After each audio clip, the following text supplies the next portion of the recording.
Shalom, it's Brother Kasha Kwala coming back at you with another lesson, giving all glory, honor, and praises to Yahweh, Ba'ashem, Yahweh Shai, Ba'ashem HaChakodash.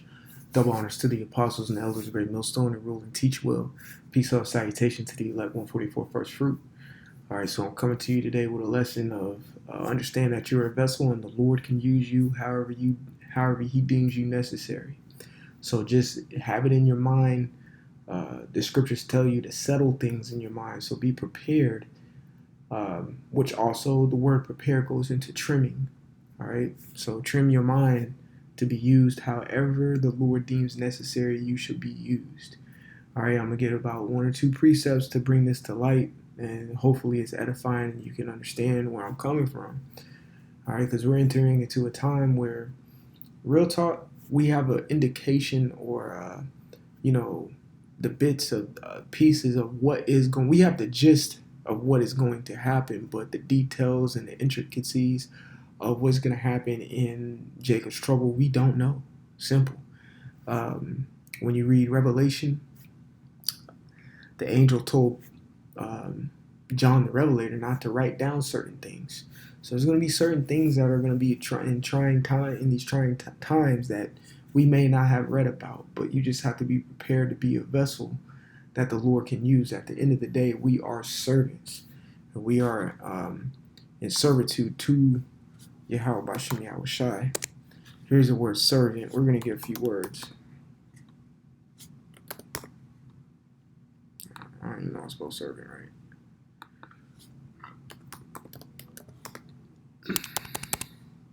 There we go. The word servant is personal or domestic attendant.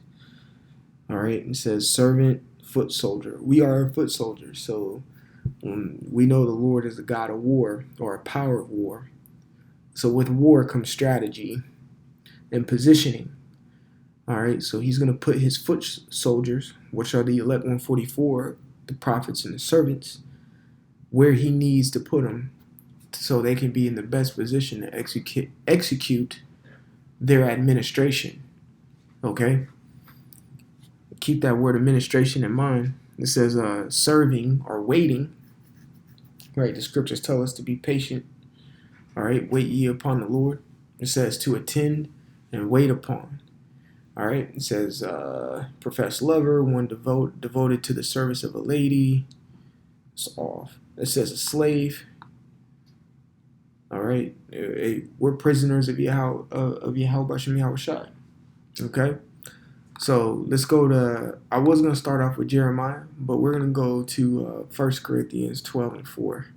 It says, "Now there are diversities of gifts, but the same Spirit." It says, "And there are diversities of administrations, but the same Lord." That's why I wanted y'all to remember that word administrate. All right. Go into that word administrate.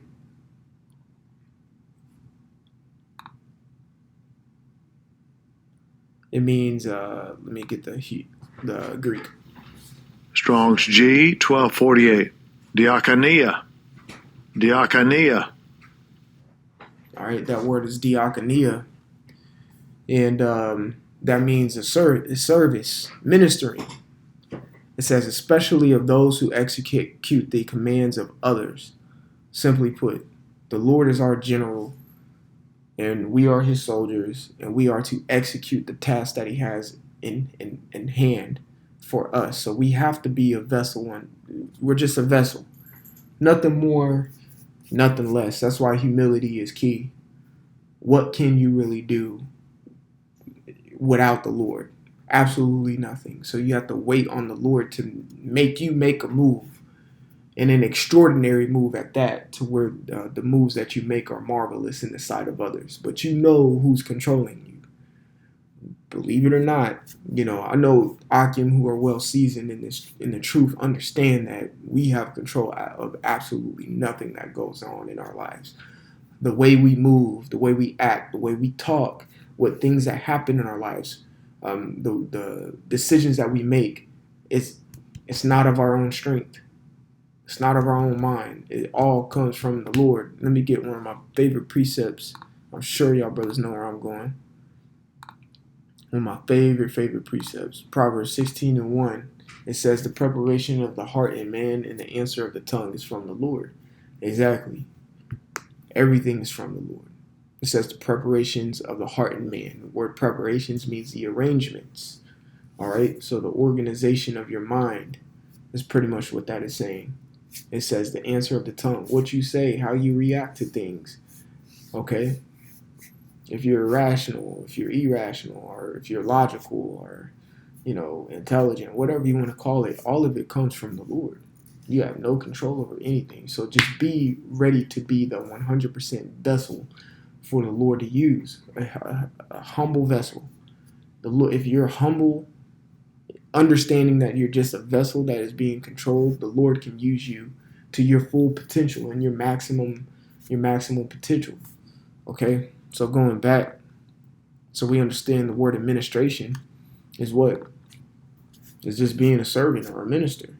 So it says there are differences of administrations, right? There are different type of services that the Lord has. You got 144,000 different type of services that the Lord deemed necessary. All right, the brothers around you, look at your camp in a whole in your prospective cities. All right, every camp is different, but of the same spirit. We follow the same agenda that the Lord has mapped out and planned for us. Okay? But every brother in that camp got a little spice of something. You know what I'm saying? Every brother got a little something to bring to the table. And that goes to show you the different administrations that the Lord has. All right? So verse 6, it says, and there are diversities of operations. Right? Because guess what? At the end of the day, believe it or not, this truth is our job. It's our occupation. It's what we do. This is Hebrews 3:1. It says, wherefore, holy brethren, partakers of the heavenly calling, consider the apostle and high priest of our profession. Right? We are professionals in occupation. And we each are delegated to a specific service, a task that we are to complete. I don't have the same mission as Apostle Tahar, you could say. I'm not trying to compare myself. Please, Akim, I'm not. But I don't, because the scriptures even say that. I think in 2 Corinthians 10. But I'm just trying to bring some understanding here. I don't have let me say this. I don't have the same occupation as one of the brothers in my camp, brother named Zachariah. I was picked a random brother in our camp. I don't have the same, not occupation, the same administration as him. He has a different mission, even though it comes from the same spirit. Every brother, or you could say this, our missions may be different, but all leading to the same bigger picture, if you see what I'm saying. Straight like that, okay? Prime example, you ever watched the movie Saving Private Ryan? They had a mission to save Private Ryan. They didn't have the same mission as other individuals who were fighting in that war. World War II, I think it was the theater that they were in, World War II. No, they're in the theater, the European theater in World War II. And in that movie, their mission was to save Private Ryan, but in the midst of the movie, they're taking out German outposts and shit like that, which is still what you call aiding in the task of the bigger picture, defeating the Germans in World War II. Simple. Okay? It's the same thing for us. We may be, and your task or your administration is going to come to light, especially when that day hits, because that day is going to be dark, but light is going to be on you. Isaiah, the 60th chapter. So, matter of fact, I'm going to get it real quick. Isaiah 60:1.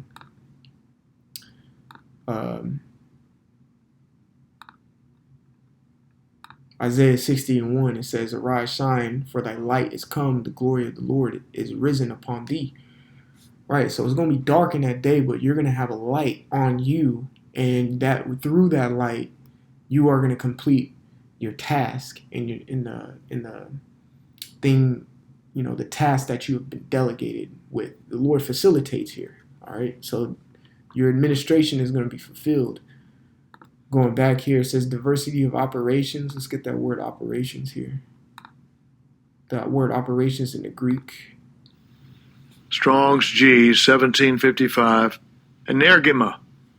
Energema. And that means thing wrought. It says affect operation. Operation or working is what you do. You working. All right. And there's different types of workings is pretty much what that's saying. It says, but it is the same power which worketh all in all. Exactly. At the end of the day, regardless how your mission is written out, it's going back to the same big picture. Okay. It says, but the manifestation of the Spirit is given to every man to profit withal. For to one, right? That's perfect right there. That sums up everything we just said. That we were speaking about. Verse 7 says, but the manifestation of the Spirit is given to every man to profit withal. Yeah. Whatever administration you have, an operation that you are delegated and assigned to, and a task that you are to complete, is going to profit withal. At the end of the day, the bigger picture is going to be fulfilled. You just have to do your part in the piece of the pie. Okay? The prime example, pie. If you're making a pecan pie, you need pecans, you need the brown sugar, you need this, that, and the third, you need the crust. They're all different operations, but all in all, when you take it out the oven, they all came together to fulfill one bigger picture, and that's that good old pecan pie, baby. All right?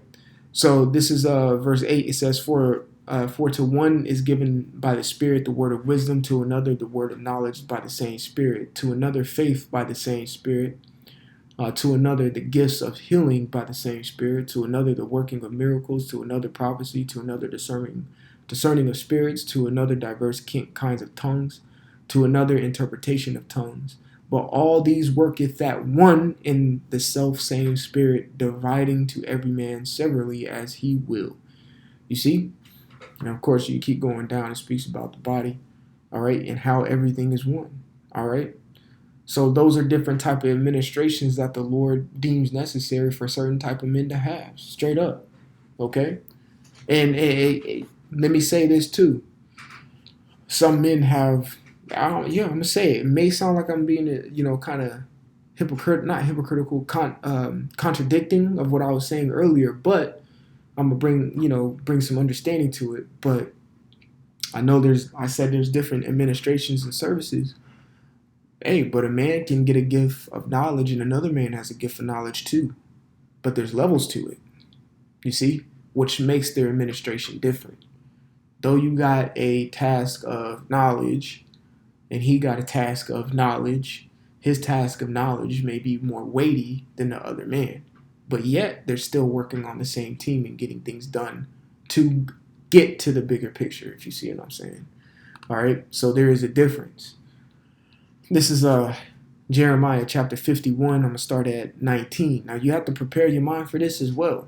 All right, prepare your mind for life and prepare your mind to see you physically have to complete a task that the Lord needs you to judge somebody, because the Lord ain't going to get off his throne. It's going to be done through you, and you have to understand that. All feelings have to be put aside, and you have to get the mission done, baby. This is Jeremiah chapter 51 and 19. The portion of Jacob is not like them, for he is the former of all things. And what are we a former of too? War. Okay, the art of war. Okay, we know how to do it. All right. And it says, and of course other things, but just for the sake of the lesson, I'm mentioning war, especially in this precept here, or the verses that we're going to read. It says, "And Israel is the rod of his inheritance; the Lord of hosts is his name." That's another reason I mention war, because it says the Lord of hosts here, and we all know what the word host means. It means armies, the Lord of armies. All right. Verse 20, it says, "Thou art my battle axe and weapon of war. For with thee will I break in pieces the nations, and with thee will I destroy kingdoms. Right, so with you, these things are going to be done. And do you not think bloodshed is good? Hey, you might have the task of shedding blood. It just is what it is. Get it done. Be a humble vessel and let the Lord use you. And quite frankly, it might be fun. It will be fun. You will be laughing. It will be tickling inside. Like the scriptures say in Proverbs 1:20 on down. Will mock you, laugh in the day of thy calamity, and when your destruction cometh as a whirlwind. We're gonna laugh. It's gonna chuckle because that destruction coming as a whirlwind. Yes, that is the missiles, but also could come through via us. All right, via the 144. Lord willing, we're part of that number. Every day we get more confident. All right. It says, verse 21. It says, "In thee and with thee," and I keep emphasizing "and with thee." So put yourself in this script. So with you, the Lord is talking to you. He's talking to you. With you, I'm gonna use you as my battle axe. I'm gonna use you to run through these armies. I'm gonna use you. Humble yourself and just take it. Simple. Who wouldn't want to do this anyway? Okay? If you're in your right mind, you want to do this. Verse 21, it says, "And with thee I will break in pieces, and with thee will I break in pieces the horse and his rider, and with thee will I break in pieces the chariot and his rider, and with thee also I will break in pieces man and woman, and with thee will I break in pieces old and young." So that, I'm going to keep reading real quick. "And with thee will I break in pieces young men and the maid." With that, verse 22, all feelings aside, ain't nobody safe. The scriptures even say it. For the Lord is not a respecter of persons. Ain't nobody safe, not including you. Because what? The scriptures talk about if you draw your sword back from blood. You're a terrible vessel. You have no use anymore. You're proud. You have an ounce of pride in you. Okay? Because an ounce of pride is too damn much. All the leaven should be out of you, especially if you know you're a servant or a vessel. Humble yourself. Okay? And let the Lord use you how he deems necessary. And however he deems to use you is going to be righteous, because he just, at the end of the day, he chose you to use. He's not using everybody because he doesn't see them worthy. That's a blessing, man. The Lord actually looked upon us and is like, okay, yes, I want you to understand this truth. I want you to do a work for me. That is a blessing. You should be happy you have this line of work to go out into the highways and byways, to do videos like this, just to send out the understanding that the Lord gave you, man. You should love that. All right. So verse 22, get your feelings out of it. Just be a vessel. Servants just do what their masters tell them to do, regardless of what it is. No questions asked. They just do it. Verse 23, it says, "I will also break in pieces with thee the shepherd and his flock," all them false prophets, the false pastors, and things of that nature, leading the children of Israel astray. Even these other Hebrew Israelite camps out here not teaching 100% truth. All right, them too. It says, "And with thee I will break in pieces the husbandman and the yoke and his yoke of oxen, and with thee I will break in pieces captain and rulers." You see that? So prepare yourself to be a vessel of the Lord. He's gonna he's gonna command you. Yeah, he will lay a charge on you to do whatever he deems necessary for you to do. But it's all towards the bigger picture. Whether it be healing somebody, judging somebody, saving somebody. Yes, we are going to be saving somebody's. Like it mentions that in the book of Obadiah. There should be saviors. So just prepare yourself for whatever lot that you fell into that the Lord is going to deem necessary to use you as.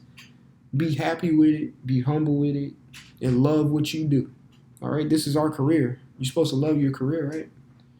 All right? So Lord willing, this lesson was edifying. I want to give all glory, honor, and praises to Yahweh Ba'Shem Yahushai, Ba'Shem HaChakodash, Double honors to the apostles and elders of Great Millstone, rule and teach well. Peace, love, salutation to the elect 144 first fruit. Spread the Kasha until the next time. Say shalom.